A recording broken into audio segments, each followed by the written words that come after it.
శ్రీ గురుభ్యో నమ. శ్రీ మహాగణాధిపతి నమ. శ్రీ మహాసరస్వతి నమ. ఓం శ్రీమాత్రే నమ. సంక్రాంతి శుభాకాంక్షలు తెలుపుతూ తులారాశి వారికి పుష్యమాసము ఈ యొక్క జనవరి మాసం యొక్క ఫలితాలు, తులారాశి వారి యొక్క స్థితి చూసినట్టయితే నక్షత్రాలు ముఖ్యంగా చిత్తా నక్షత్రం 3-4 పాదాలు, స్వాతి నక్షత్రం 4 పాదాలు, అట్లనే విశాఖ నక్షత్రం 1-2-3 పాదాలు తులారాశివి. ఈ తులారాశి యొక్క గ్రహస్థితి చూసినట్టయితే తృతీయంలో రవి, చతుర్థంలో బుధుడు, తదుపరి రవి చతుర్థ స్థాన సంచారము, అట్లాగే పంచమ స్థానంలో శుక్ర శనులు, షష్టంలో రాహువు, అష్టమంలో గురు వక్రగమనంతో అష్టమ వీక్షణ, ఈ సప్తమ వీక్షణ, అట్లాగే కుజుడు దశమ స్థానంలో వక్రగమనంతో నవమంలో, 12 ద్వాదశంలో కేతువు. ఈ గ్రహస్థితి చూసినట్టయితే ముఖ్యంగా తులారాశి వారికి రవి తృతీయంలో ఉండడం వల్ల రాజ్యపూజ్యత అద్భుతంగా ఉంది.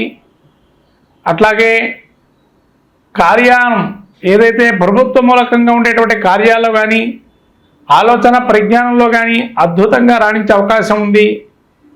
అట్లాగే బుధుడు చతుర్థంలో ఉండటం వల్ల బంధుమిత్ర సమాగమము, ఆలోచన, బంధుప్రీతి, తల్లి వర్గంలో ఉన్నటువంటి బంధువుల వల్ల లాభం చేకూరటము, అట్లానే మీ యొక్క దగ్గరి వారి యొక్క ఏదైతే బంధువర్గంలో ఉంటారో వాళ్ళ వల్ల శుభ వార్త వినటము, బుద్ధి ఏదైతే ఉందో బుద్ధి బలాన్ని ప్రదర్శిస్తూ లౌకికమైనటువంటి తెలివితేటలతో అద్భుతంగా రాణిస్తారు.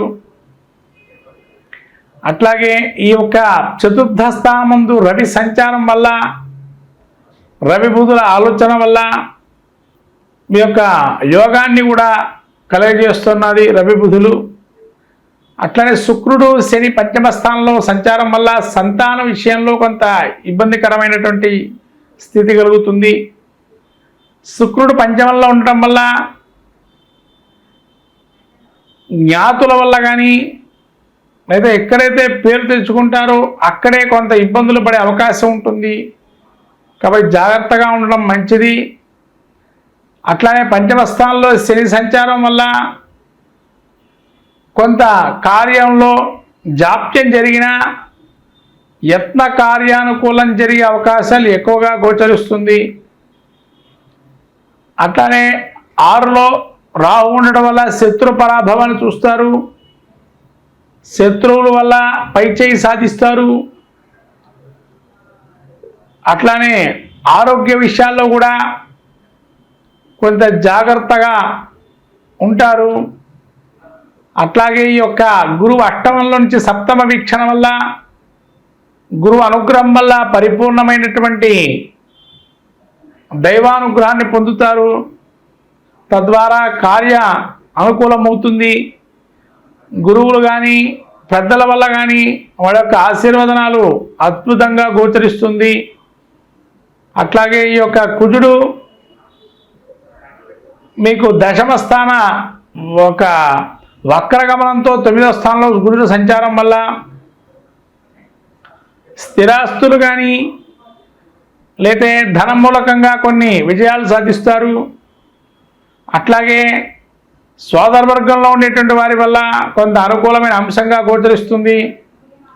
ఈ 9వ స్థానంలో కుజుడు యొక్క సంచారం వల్ల ధైర్య సాహసాలు, అట్లాగే కొంతవరకు ఈ భాగ్యస్థానంలో కుజ సంచారం వల్ల ఎక్కడికి వెళ్ళినా కొంత మంచి అనేది కలిగే అవకాశం ఉంటుంది.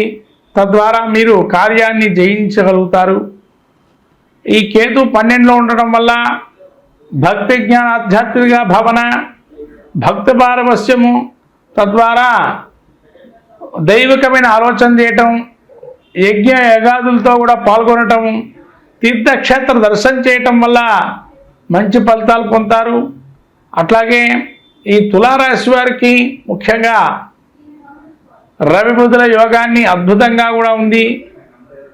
రాబోయే సంక్రాంతి తర్వాత రవి బుధుల యొక్క ఆధిక్యం వల్ల కార్యాన్ని జయించే అవకాశం ఉంది. సకల కార్యాలు కూడా జయిస్తారు. శుక్రుడు శని పంచమ స్థానంలో ఉండటం వల్ల కొన్ని ఇబ్బందులు వచ్చినా వాటితో కూడా బయటపడే అవకాశం ఎక్కువగా ఉంది. మొత్తం మీద తులారాశి వారికి వీరికి శుక్రుడు పంచమ స్థానంలో వల్ల ఇబ్బందులు ఉన్నాయి కాబట్టి ఆ ఒక్క శుక్రుడికి మాత్రము అమ్మవారి ఆరాధన చేసుకోవటం వల్ల మంచి ఫలితాలు గోచరిస్తాయి. అట్లానే వెంకటేశ్వర స్వామికి కానీ విష్ణుమూర్తికి కానీ శని పంచమ స్థాన సంచారం వల్ల ప్రతికూల అంశంగా ఉంది కాబట్టి ఆ యొక్క వెంకటేశ్వర స్వామి యొక్క దర్శనం చేసుకోవటం కానీ తులసిమాల సమర్పణ చేయటంతో కానీ లేదా ప్రతి శనివారం కూడా మనకు తోచిన విధంగా బ్రాహ్మణులు పిలిచి ఈ యొక్క తిలను దానం చేయటం వల్ల అద్భుతమైన ఫలితాలు గోచరిస్తాయి. ఇలా దానం చేయటం వల్ల కూడా మీ యొక్క కర్మమైనటువంటి కర్మదోషాలు నివృత్తి జరుగుతాయి. కాబట్టి శుక్రేశ్వరుని అనుగ్రహాన్ని పొందటానికి సాక్షాత్తు ఆ విష్ణుమూర్తి ఆరాధన, అట్లాగే అమ్మవారి ఆరాధన, లక్ష్మీదేవి అంటే లక్ష్మీనారాయణ అనుగ్రహం వల్ల ఈ యొక్క పుష్యమాసంలో అద్భుతాలు కూడా జరిగే అవకాశం ఉంది. ఈ విధంగా పుష్యమాసంలో చాలా మటుకు గ్రహాలు అనుకూలంగా ఉన్నాయి. ఈ 2 గ్రహాలే ప్రతికూలంగా ఉన్నాయి. ఈ 2 గ్రహాల అనుగ్రహం పొందడానికి లక్ష్మీనారాయణ అనుగ్రహం కలిగితే తప్పనిసరిగా కార్యాలు విజయం సాధిస్తారు. మొత్తం మీద ఈ ద్వాదశి రాశుల వారు ఈ సంక్రాంతికి ఏది పాటిస్తే మాకు బాగుంటుంది అనుకునే దానికి వస్తే ద్వాదశి రాశుల అందరూ కూడా సవిత్రు సూర్యనారాయణ స్వామికి ఉత్తరాయణ పుణ్యకాలంలో దానం, స్నానం, జపం, వ్రతం లాంటివి చేసుకోవటంతో కానీ లేకపోతేనా వచ్చేటువంటి బ్రాహ్మడికి స్వయంపాక దానం ఇవ్వటము, అట్లాగే ఏదైనా బెల్లము కానీ నువ్వులు కానీ అట్లానే తెల్ల నువ్వులండి, నల్ల నువ్వులు కావు, తెల్ల నువ్వులతో చేసే పదార్థాలని ఇవ్వటం వల్ల కూడా మనకుండేటువంటి ఆరోగ్య రుగ్మతల నుంచి బయటపడతాము. అట్లానే కార్య సాఫల్యం పొందాలి అనుకున్న వారు ఎవరైతే ఉంటారో ప్రతి విజయాన్ని ప్రతి విషయంలో విజయం సాధించాలి అనుకునేటువంటి వారు ఈ యొక్క సూర్యనారాయణ స్వామి ఏదైతే సంక్రాంతి రోజు వాళ్ళు శక్తి కొలది జిల్లేడు పూలు కానీ జిల్లేడు ఆకును తీసుకొని ఆకు మీద మనకు ఏదైతే కోరిక ఉంటుందో దాన్ని ఎరుపు రంగు ఏదైనా పసుపు ఏదైతే మన కుంకుమ మిశ్రమం కానీ లేదా సున్నము అండ్ పసుపుని కలిపినటువంటి చూర్ణాన్ని తీసుకొని మంచిగా ఎర్రగా వచ్చేట్టుగా చేసి దానిలో సూర్యనారాయణ స్వామి బింబాన్ని దించి దానిలో మీరు కోరికని రాయటం కానీ లేకపోతేనా మీ కోరికని చెప్పి దాన్ని స్వస్తిక్ ఆకారం కానీ ఓంకారాన్ని కానీ రాసి ఆ సూర్యనారాయణ స్వామి బింబాన్ని దించి దానిలో ఆ సూర్యనారాయణ స్వామి అనుగ్రహాన్ని పొందటం వల్ల శత్రు జయాన్ని కూడా సూచిస్తుంది. ఇంకా కొంతమంది ఏదైనా అక్షరం రాయదలుచుకుంటే కనుక హ్రీం అనే అక్షరం రాయటం వల్ల ఆ తెల్ల జిల్లేడు ఒక ఆకులో సంక్రాంతి యొక్క స్వరూపంలో సూర్యనారాయణ స్వామిని హేంకార శబ్దంతో కనుక ఆరాధన చేస్తే మనకు అన్ని విజయాలు సాధిస్తూ సకలము కూడా విజయం సాధిస్తూ ఉంటాము. హ్రీంకార బీజాన్ని కనుక ఆ యొక్క తెల్ల జిల్లేడు ఆకు మీద రాసిన ఎరుపు రంగుతో రాసి ఆ రాసినటువంటి ఆకుని ఆంజనేయ స్వామి దగ్గర పెట్టడం వల్ల మంచి ఫలితాలు చేకూరుతాయి. ఈ విధంగా సంక్రాంతి రోజు ఈ విజయాన్ని సాధించే అవకాశానికి ఈ యొక్క సూచనలు చేసుకోవడం జరుగుతుంది. మొత్తం 12 రాసుల వారు ఇది పాటిస్తే కూడా మరి మంచిది. హరి ఓం.